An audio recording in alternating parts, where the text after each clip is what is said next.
It was upon a night when the heavens themselves seemed torn open with fury, when the sea, in all its vastness, thundered like 1,000 drums against the jagged rocks below, and when the winds howled through the cliffs with a mournful cry, that I, Lyra, first beheld the vision which would change the course of my days forever.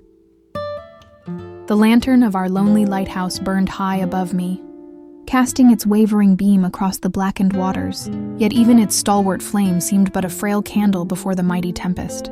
My father, the keeper of that light, was within, tending the fire with his weathered hands. I, restless and drawn by a force I could not name, stood upon the threshold, the rain striking my face with icy fingers. At first it was but a glimmer, a trembling spark dancing upon the waves, yet not of lightning nor of any earthly fire. It rose and fell with the swell of the ocean, as though some star had fallen from the firmament and been caught in the sea's embrace. My heart, ever curious and ever ungoverned by caution, leapt within me. I leaned forward, straining my eyes through the veil of storm and spray. Then came the flash. Sharp, merciless, a bolt that split the night in two. In that instant the waters shone like polished glass, and upon their heaving surface I saw it.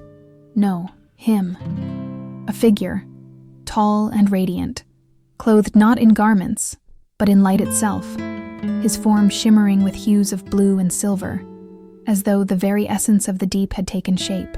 His eyes, oh, his eyes! They glowed like twin orbs of molten emerald, fixed upon me with a gaze so piercing, so unearthly, that my breath was stolen from my chest. I clutched the wooden railing lest I be swept away by the terror and wonder of that sight. Surely, I thought, this was no man, no sailor cast adrift by cruel fortune.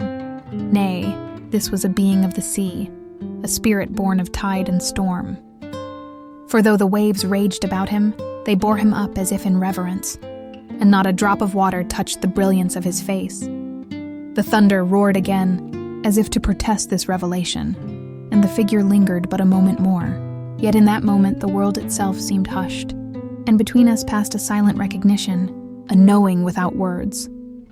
When the lightning died and the dark returned, the sea was empty once more, but my soul was not, for I knew, as surely as the storm would rage and subside, that I had been seen, truly seen, by something not of this world. And thus began the tale of how the daughter of a lighthouse keeper first met the gaze of the sea's eternal spirit. Yet before that vision could be comprehended, before the meaning of such a strange encounter might unfold, let me tell you who I was in those days. For without such knowledge, my story would be but half a tale, lacking root or reason. I was Lyra, a girl of tender years, though my mind was restless as the sea that ever called to me. My home was not a cottage nestled in a village, nor a chamber in some bustling town, but this solitary tower of stone, standing sentinel upon the cliff's edge where earth met ocean. The lighthouse was my cradle, my school, my church, and my prison all at once. My father, Elias, was its keeper, a man broad of shoulder and stern of countenance, whose voice bore the weight of many winters, and whose hands were worn by years of feeding the great lamp that guarded mariners from ruin. He loved me, I know, though his love was a quiet, cautious thing, expressed not in tender words, but in commands and cautions, for the sea had already taken from him more than he dared confess. By day, I busied myself with small labors, polishing the brass fittings until they shone like captured suns, carrying buckets of oil and sweeping the salt-damp floors. By night, when the great lamp roared to life and sent its beams slicing through the mist, I would stand beside him upon the gallery, watching ships pass like ghosts in the distance, my heart swelling with the mystery of it all. Yet for all my tasks and duties, my soul was never satisfied. I longed to tread the very rocks upon which the waves beat their eternal song. I longed to feel the spray upon my skin, to hear the ocean's whispers not from afar but close, so close that I might unravel its secrets. And yet, my father forbade it with a severity that brooked no disobedience. "Lyra," he would say, his weather-beaten brow drawn low, "the sea is no friend to the likes of us. You must never wander near the cliffs, nor linger by the shore. It takes what it pleases, and it gives nothing back." I would nod, outwardly obedient. Yet within me grew a hunger that no prohibition could extinguish. For even as he spoke, the tide was singing to me, a song ancient and irresistible, as though the very blood in my veins was attuned to its rhythm. And so, I lived in two worlds. The world of duty, bound by my father's stern hand, and the world of dreams, in which the sea itself whispered promises of wonders yet unseen. Little did I know those worlds were destined to collide, for the storm-born vision I had glimpsed upon the waters was but the beginning of a revelation that no caution could prevent, and no prohibition could silence. Yet in the days that followed, life returned, as it ever did, to its solemn order upon that lonely height where the lighthouse stood. My father, though a man forged by storms and solitude, bore within him a quiet affection that shone not in laughter nor in ease of speech, but in the unbending faithfulness with which he watched over both the lamp and his child. To the world he was Elias the keeper, stern, steadfast, immovable as the rock upon which our tower stood. To me, however, he was something gentler, a man who mended my cloak when it tore, who warmed broth for me when the chill winds left my hands raw, who, though his words were few, placed a great hand upon my shoulder in moments when silence spoke louder than any kindness. And I, his daughter, was a creature of quite another sort, restless, dreaming, ever peering beyond the narrow horizon of duty to the far horizon of wonder, where he saw only the perils of tide and tempest. I saw a stage upon which the stars and the waves performed their eternal dance. When the chores were finished, when the lantern glass was polished and the oil replenished, I would steal away to the narrow window ledge that faced the open sea. There, with a tattered journal upon my knees, I set my thoughts to paper, not in the prose of duty, but in the song of yearning. I wrote of constellations that seemed like silver ships adrift in a darkened ocean, of the moon who ruled the waves as a queen might rule her court, of the hidden world beneath the surf, which I imagined teeming with wonders unguessed by mortal eyes. Often, I would hum the melodies that came unbidden to my mind, little airs of my own invention, born of the sighing wind through the gallery rails, or the mournful cry of gulls wheeling above the cliff. My father, hearing me, would shake his head with a weary smile, as though he thought such fancies the harmless folly of youth, soon to be outgrown. But within me, the fancies did not fade. They grew.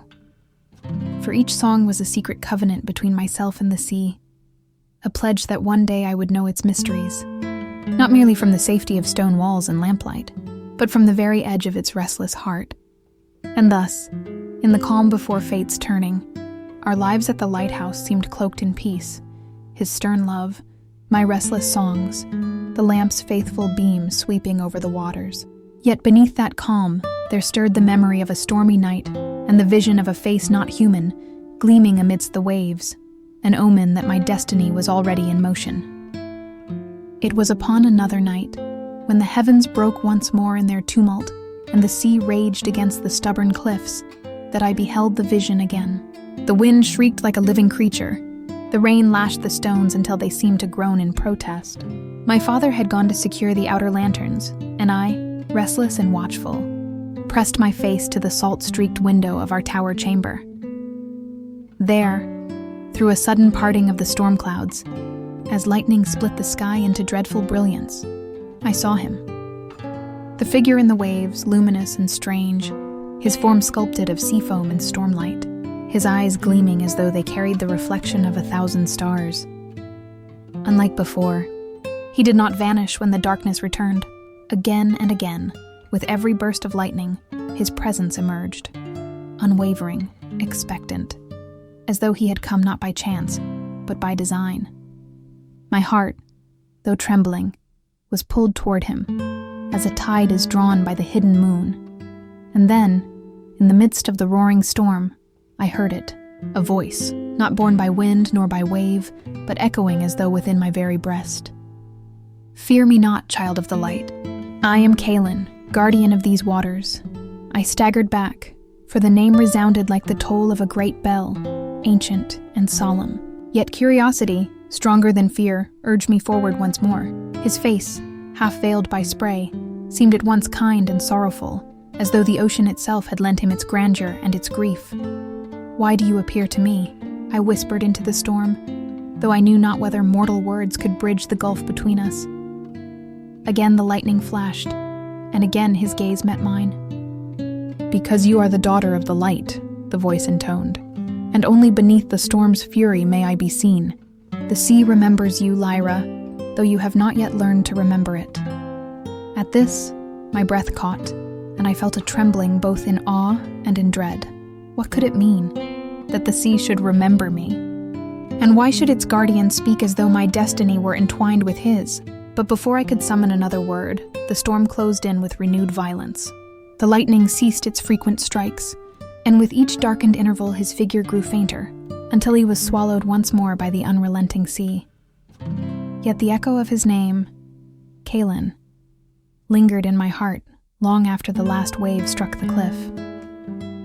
It was on the following morn, when the storm had subsided and the sea lay in deceptive calm, that his words began to weigh upon me with an unshakable gravity. "The sea remembers you." Why should such a phrase coil itself so tightly about my thoughts, refusing all escape? As I carried a bucket of fresh oil to my father, who was repairing the worn brass fittings of the lantern, I found myself staring at him with new eyes. His countenance, weathered and stern, had always seemed to me the very emblem of truth and steadfastness. Yet now, beneath the lines carved by wind and toil, I perceived a shadow, as though he bore some burden never spoken, yet never absent. That night, when once more I dreamed of Kaelen's voice, it was clearer, nearer, almost insistent. "The light you tend is not the only legacy left to you. Ask of him, Lyra, he knows. He has always known." At dawn, I dared to question my father, my voice trembling though I clothed it in feigned curiosity. "Father, tell me of Mother. Tell me what she was truly like." At once his hand stilled, and his gaze, fixed upon the horizon, grew dark as if a cloud had crossed the morning sun. He spoke little, muttering of her kindness, her gentle laugh, her fondness for the sea. Yet in the silence that followed, I discerned an absence, a hollow note within his tale that spoke more loudly than words. Was she afraid of the sea? I pressed, though my heart raced with a dread I could not name. His eyes turned upon me then, sharp and sorrowful. "The sea took her, Lyra. That is all you need to know." His tone bore the finality of a sealed door, a door I was never meant to open, but Kaelen's whisper, like the pull of an unseen tide, returned even as I looked upon my father's weary face. "He withholds the truth. Your mother was not taken. She was called." In that moment, suspicion coiled itself about my heart. Could it be that the man who had taught me to trust the light, to honor truth, was guarding from me a secret vast as the ocean itself? The waves beyond our cliff broke in restless rhythm, as though urging me toward a revelation I was not yet prepared to face. That rhythm echoed in my heart all through the day, each crash of surf striking against the walls of silence my father had built around my mother's memory. The more he withheld, the more my yearning grew, until curiosity burned within me like an untended flame, threatening to consume the fragile peace of our household. That evening, as we lit the great lantern of the tower, the silence between us became unbearable. I watched the light sweep across the black waters, its golden beam cleaving the night like truth itself, and the thought seized me. If the light reveals the hidden, why must my father keep me in darkness? I spoke, my voice trembling yet fierce. "Father, do you not see? Every night we lift a beacon for sailors lost upon the sea, and yet for me, your own daughter, you let me drift in shadows. Tell me, who was Mother truly?" For a moment, the flame within the lantern flickered, as though it too strained to hear his reply. My father's broad shoulders bent as if beneath some invisible weight, his hand, rough from years of rope and salt, pressed against the iron railing. "She was," he began but faltered. His gaze turned away, fixed upon the horizon as though he feared to meet my eyes. "She was not meant for this world, Lyra. That is all I can tell you." The words struck me like a cold wind. Not meant for this world? What manner of riddle was this? My heart beat wildly, torn between grief, suspicion, and wonder. "Why will you not trust me?" I cried, unable to contain the tide within me. "Am I not your daughter? Do I not deserve the truth?" His eyes, glistening with something between anger and sorrow, met mine at last. "Because some truths, child, are heavier than the storm, and once you know them, they will never set you free." He turned then, retreating into the shadowed stair of the tower, leaving me alone with the sweeping light and the whisper of the sea. Yet in that silence, I heard another whisper, softer, yet undeniable. Kaelen's voice carried upon the wind. "Seek, Lyra.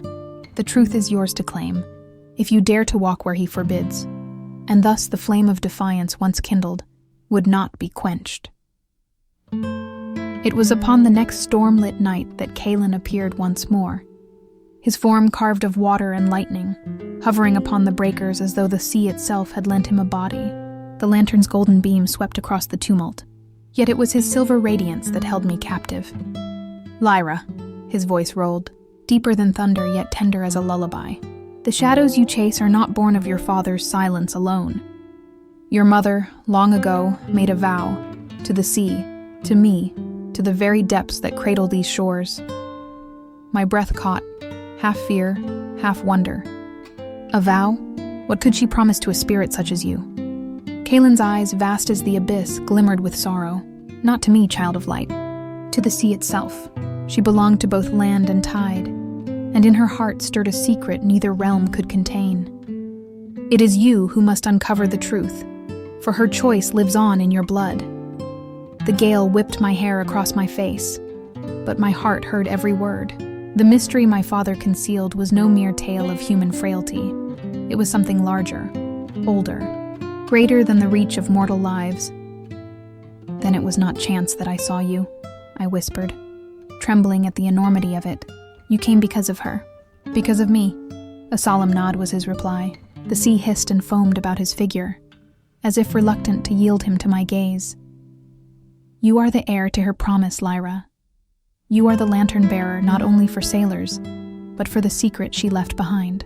Seek it and the storm will yield its truth. Deny it, and the sea will one day claim you." His words faded into the roar of the surf, his shape dissolving as the lightning fled the sky. Yet the imprint of his voice lingered within me, searing my heart with both dread and purpose. I turned back to the towering light of the beacon, my father's shadow pacing within its glass cage.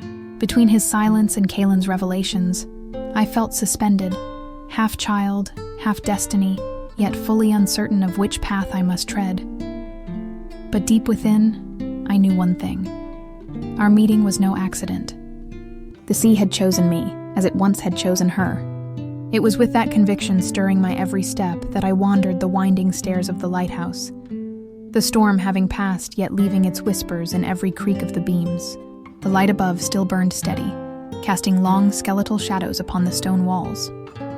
My father's heavy tread echoed distantly, but I sought a silence of my own, something hidden, something buried. In the lowest chamber, where salt had crusted upon the stones and the air tasted of rust and brine, my fingers brushed against a loose plank. Trembling, I pried it free. Beneath lay a box of darkened oak, its edges worn by years of secrecy, the lock long corroded. With one sharp tug, it yielded to my grasp.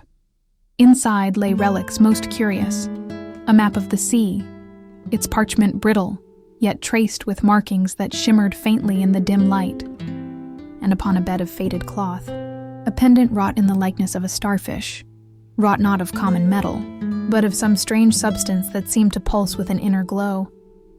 The moment my hand hovered above it, the pendant stirred, alive it seemed, with a warmth that answered the quickening of my heart. When I lifted it, the chamber was suffused with a pale radiance, as though the sea itself had reached through the walls to claim me. And then, faint as a sigh, carried through the waves, I heard him. Lyra, the voice of Kaelen, not from the breakers, but from the very heart of the jewel itself. The light within the starfish flared, dancing like lightning caught in amber. I staggered back, clutching the pendant to my chest, scarcely able to draw breath.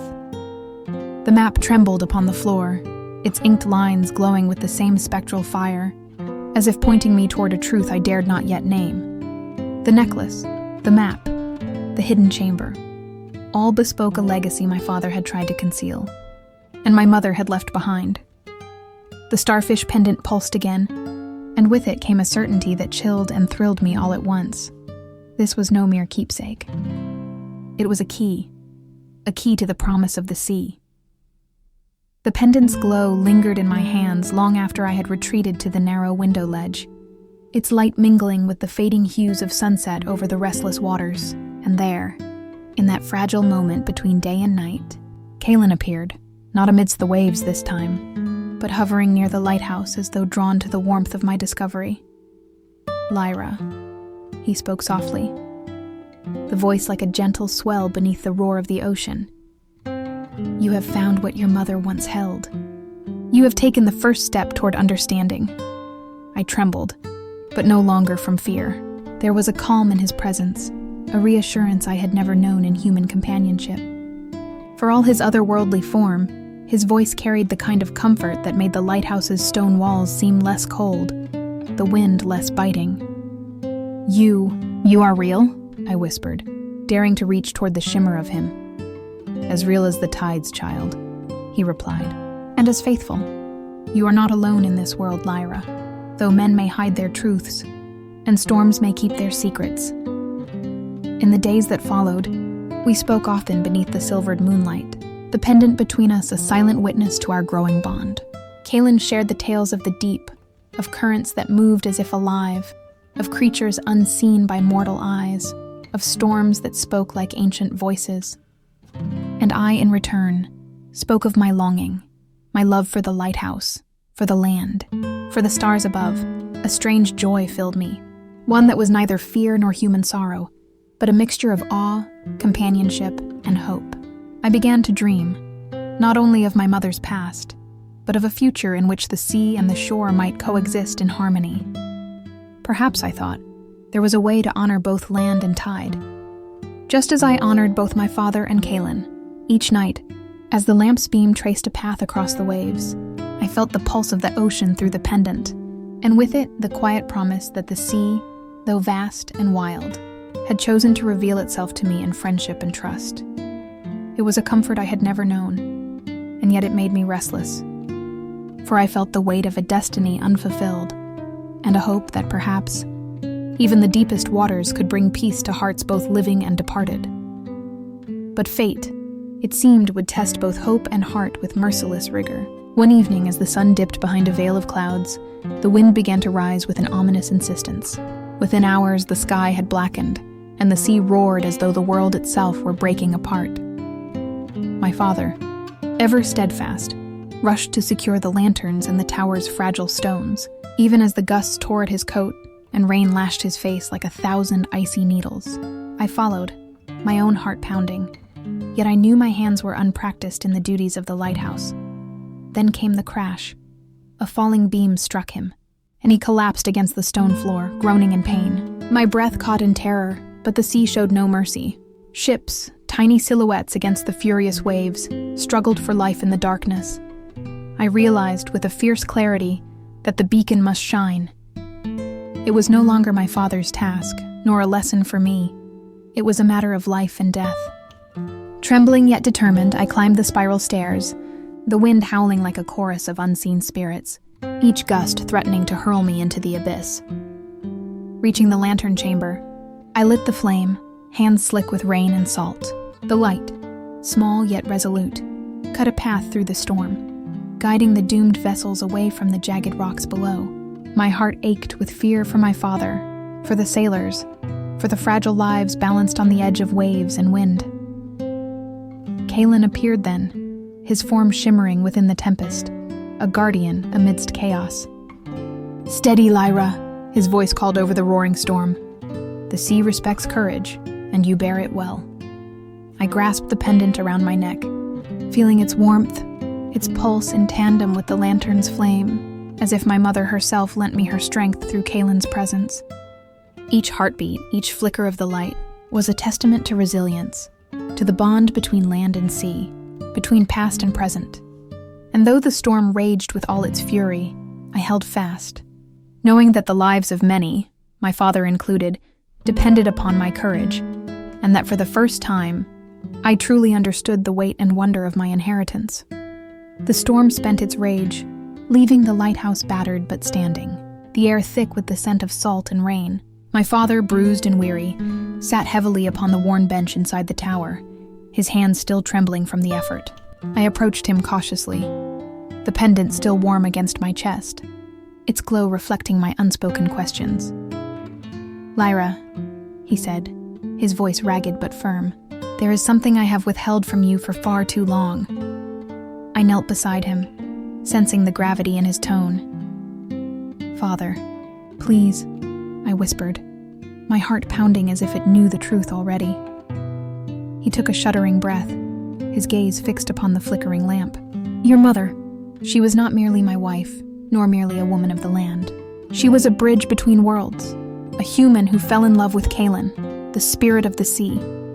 The words struck me like lightning, vivid and shocking. I opened my mouth, but no sound emerged. The wind outside seemed to still in awe, as though the cliffs themselves held their breath. "She loved him," my father continued, his eyes glistening, "and he her. But such love is forbidden to mortals and spirits alike. When she gave birth to you, Lyra, she passed on a gift and a bond that allows you to see him, to hear him, to understand him as no other human ever could." I clutched the pendant tighter, its glow now resonating with an understanding that thrilled and terrified me in equal measure. The whispers of the waves, the flickering light of the lamp, the memory of every storm, all converged into clarity. I was the heir of a love that defied both land and sea. "Kaelen. He is bound to me as I am to him," I murmured, almost in disbelief. "It is why he appears, why he guides me." My father nodded solemnly, a shadow of sorrow crossing his face. "Yes, child, and it is why you must tread carefully. The world will never fully understand what you are, nor the bond you share, but in your hands lies the power to honor your mother's choice, and perhaps to reconcile the divide between sea and land. The storm's fury may have passed, but a greater tempest had begun within my heart. It was one of revelation, responsibility, and destiny, a tempest I could neither flee nor ignore. And in that moment, as Kaelen's gentle light shimmered from the waves beyond the lighthouse window, I understood. My life and the legacy of my mother's love would never be the same again. Days passed, and though the lighthouse stood resilient, the weight of revelation pressed upon me like the heaviest stone. Each glance toward the sea carried both longing and fear. Kaelen appeared often, his presence a balm to my confusion, yet also a reminder of the choice that awaited me. "You must decide, Lyra," he said one evening, his voice as soft as the ripple of tide on sand. "To embrace the bond fully is to accept a path few mortals walk. To deny it is to sever a link that is in your blood, in your heart, in your destiny." I wandered along the jagged cliffs, the wind tugging at my hair and the salt tanging the air, trying to weigh my options. My father's eyes followed me with quiet concern, aware of the storm within me, yet unable to intervene in this most personal of struggles. "If I accept the bond," I murmured to the waves, "I will see Kaelen as more than a spirit. But will I still belong to the land? Will I forsake the life I've known?" The sea answered with a surge, the waves curling and crashing as though to echo the turmoil in my heart. And yet Kaelen's presence, gentle and unwavering, reminded me that love, true, enduring love, demands courage, even in the face of uncertainty. The night deepened, stars winking faintly through the storm clouds, and I understood that the decision could not be rushed. But in the quiet glow of the lighthouse, the warmth of the pendant against my chest, I felt a strange certainty taking root. Destiny, like the tides, could not be denied forever. I would need to act, I knew, and soon. For the sea does not wait, and neither does fate. The choice lay before me. Embrace the legacy of my mother's love, or retreat to the safety of a life half lived. And in that moment, I realized that true courage was not the absence of fear, but the resolve to move forward despite it. I would need to act, I knew, and soon. For the sea does not wait, and neither does fate. The tempest returned with a fury that seemed born of ancient grudges, waves thrashing against the cliffs and lighthouse with unrelenting might. The sky, torn into streaks of black and silver, mirrored the storm within my heart. I clutched the pendant tightly, its glow flickering uncertainly as if sensing my dread. Kaelen appeared in the midst of the raging surf, his luminous form wavering like a candle in the wind. "Lyra!" he called, voice threading through the roar of the storm. "The sea will not relent. Only you can choose the path that ends this chaos." I looked around at the shuddering lighthouse. My father huddled inside, terrified, yet trusting me. I thought of the villagers, the sailors at risk, the waves clawing at the rocks with a vengeance I could not comprehend. My hands shook as I held the pendant, the last token of my mother, the key to our bond, the link to the sea's unyielding power. If I joined the ocean, I would gain its eternal embrace, never again constrained by the fragile limits of the human world, but I would vanish from the land I loved, leaving my father, my home, and the lighthouse behind. If I sacrificed the pendant, severing the bond, Kaelen would vanish from my life, and the sea's wrath might finally subside, but I would carry the sorrow of forsaking the legacy my mother had entrusted to me. The waves surged higher, thunder rolling with the cadence of a furious heart. My vision blurred with rain, and the pendant pulsed, as if begging me to decide. I took a deep breath, feeling the pulse of Kaelen's spirit entwined with my own, and whispered, "I will not let fear dictate my choice." With trembling hands, I raised the pendant to the heavens, the storm's roar reaching a crescendo, and made my decision. A flash of light, a tremor through the lighthouse, and then the world seemed to pause. The sea, for the first time that night, held its breath, waiting to see the result of my resolve. I pressed the pendant to the lighthouse's great lamp, feeling its warmth ripple through my fingers, and whispered a silent farewell to Kaelen.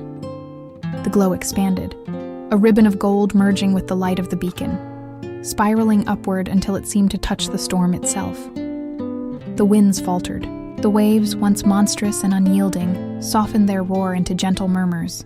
Lightning ceased its furious dance across the sky, and the clouds, heavy with anger moments before, parted to reveal the calm glow of dawn. Kaelen's luminous form appeared one last time, hovering above the waves with a smile that held gratitude, sorrow, and love all at once. "You have chosen wisely, Lyra," he said, his voice a gentle lull in the now quiet air. "The sea will remember this night, as will I." Tears blurred my vision, but I felt a serenity I had never known. With a final nod, Kaelen drifted toward the horizon, dissolving into the morning mist, leaving only a glimmer of his presence in the gentle ripple of the tide. I sank to my knees on the lighthouse floor, clutching the empty space where the pendant had been, yet feeling no loss. The storm had passed, the sea was at peace, and in that quiet triumph, I understood the power of sacrifice, love, and courage. My father entered, leaning on his staff, worry etched into every line of his face. "Lyra?" he called softly, eyes wide as he took in the stillness around us. I smiled through my tears. "He's gone, but he's at peace, Father, and so is the sea." The lighthouse, battered yet unbowed, now shone with a renewed brilliance, a symbol of hope and guardianship over the waters. And I, Lyra, daughter of the lighthouse keeper and heir to a love between human and spirit, felt the dawn of a life unburdened, yet forever touched by the depths of the ocean's heart. The lighthouse, battered yet unwavering, now stood as a testament not only to human perseverance, but to the quiet heroism of the heart. My father, though still bearing the marks of the storm, recovered steadily, his hands once again steady as they tended the lamps that kept the sea at bay. Life returned to its gentle rhythm. Each dawn painted the waves in soft golds and pinks, and the air smelled of salt and possibility. I wandered along the cliffs, my gaze often drifting to the horizon, where the sea met sky in a tranquil embrace. Though Kaelen no longer appeared, his presence lingered in every ripple, every whisper of the tide. I had learned, in the crucible of storm and choice, that true love is not measured by possession, but by courage, the courage to release, to trust, and to honor what must be. Each sacrifice, each decision, had forged in me a deeper understanding of connection, of legacy, and of the unseen threads that bind lives across land and water. As the sun rose, gilding the lighthouse in a warm, enduring light, I whispered to the calm sea, my heart full, my soul unburdened. Love is the light that guides us home. And in that quiet proclamation, I knew that whatever storms the world might bring, the heart would always find its way, guided by the enduring glow of courage, sacrifice, and the bonds that transcend even the most tempestuous seas. The end. Thank you for listening to this story. Don't forget to like and subscribe.